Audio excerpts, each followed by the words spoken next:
Good afternoon, everybody. Thank you so much for joining us for our next edition of the We Network Wednesday.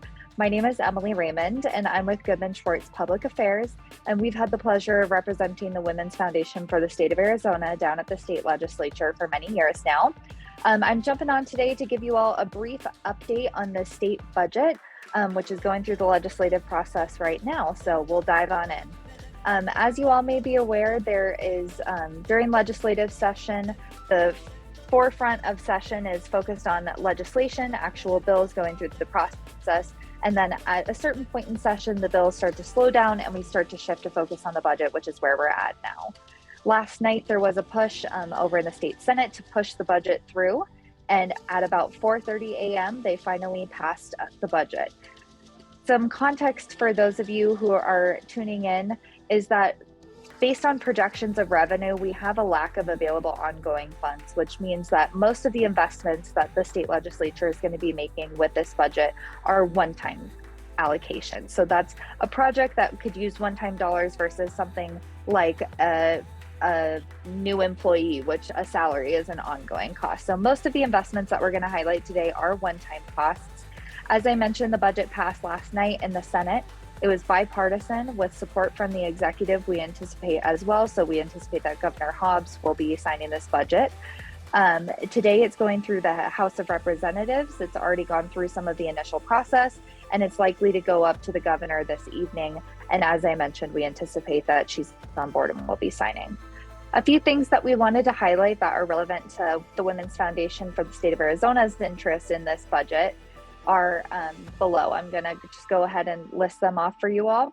We've got the Kids Care expansion, which expands the eligibility from 200% of the federal poverty level to 225% of the federal poverty level. So that's increasing the population. There's $200,000 in ongoing funding for the Arizona Advisory Council on Indian Healthcare, which allows them to expand to 4 full-time employees for advocacy, tribal outreach, and health data. There's $200,000 in the budget for homeless pregnant women services in ongoing funds. There's $7.5 million for OBGYN on-call services at Access in one-time dollars. There's $280,300 for newborn screening program as an ongoing fund. There's $150 million for the State Housing Trust Fund as a one-time investment. There's $60 million for shelters and services, including $20 million for the current fiscal year. That was one-time investment. There's $5 million for mobile home reallocation and abandonments and one-time investments. There's $5 million for corrections, transitional services, and reentry housing. There's $5 million for homeless veterans reintegration programs and one-time funds. There's $1.9 million for military transitional housing and one-time funds. There's $5 million in Department of Health Services for health crisis review centers and wraparound services. And there's a one-time individual income tax dependent credit as well. Something else that we wanted to highlight for our We Network on some specific focuses that we've been asking our network to engage on was the TPT exemption on feminine hygiene products and diapers. As we discussed, there was a limited availability in ongoing funds, and a tax exemption would cut away at that tax base, so that wasn't feasible for the legislature to accomplish with the governor this year. However, there have been some investments in this budget that strike at the issue that Women's Foundation is very focused on, which is supporting women and girls across the state and helping their families. And so there was an investment of $2 million for the Arizona Department of Education to purchase feminine hygiene products and make that available to students. There was also $1 million for diaper and incontinence assistance through the Department of Economic Security.